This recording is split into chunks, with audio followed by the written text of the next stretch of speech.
కోరేది.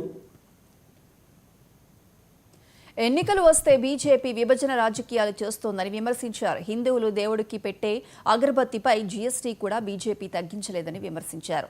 అసెంబ్లీలో బీసీ బిల్లుకు మద్దతు తెలిపిన బీజేపీ కేంద్రంలో అడ్డుకుంటోందని విమర్శించారు. బీసీలలో ముస్లింలలో కనిపించింది మేము కాదన్నారు. బీజేపీ రిజర్వేషన్ల విధానానికే వ్యతిరేకమని దుయ్యబట్టారు. సమాజం కోసం, సమాజ అభివృద్ధి కోసం బీజేపీ లాగా ఓట్లప్పుడు కులాలు, ఓట్ల కోసం మతాలు, వాళ్ళు ఏం చేసిరు చెప్పండి. హిందువులు అని అంటున్నారు. ఏమన్నా హిందువులు దేవునికి పెట్టి అగరబత్తి మీద ఏమన్నా జీఎస్టీ తగ్గించిరా? ఏమన్నా గుడి ఎక్కడైనా ఉట్టిగా ఫ్రీగా గుడి ఇచ్చిరా? ఏమన్నా కనీసం బళ్ళు కట్టించిరా? పేదోళ్ళకి ఏమన్నా ఇల్లు కట్టించిరా? ఓట్లప్పుడే ఈ విభజన రాజకీయాలు ఈరోజు ముస్లింలకు సంబంధించి ఇప్పుడు లేపుతా ఉన్నారు.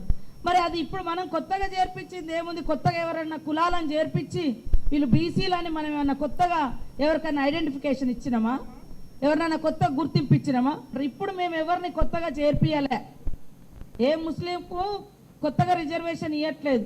గతం నుంచి ఉన్నటువంటి వాళ్ళనే అదే లెక్క కులగణన జరిగింది.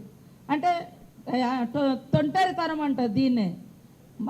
అసెంబ్లీలోనేమో సంపూర్ణంగా మద్దతు ఇస్తున్నామని చెప్పారు. బయటకు వచ్చి ఆ బిల్లు తీసుకుపోయి ఇప్పుడు ఢిల్లీలో ఉన్నది. ఆ ప్రభుత్వం ఆమోదించాలి, మోడీ గారు, రాష్ట్రపతి గారు, కేంద్రము. అది చేస్తే మేము ఎన్నికలో పోతామంటేనేమో ఇప్పుడు కుంటి సాకులు వెతుకుతా ఉన్నారు.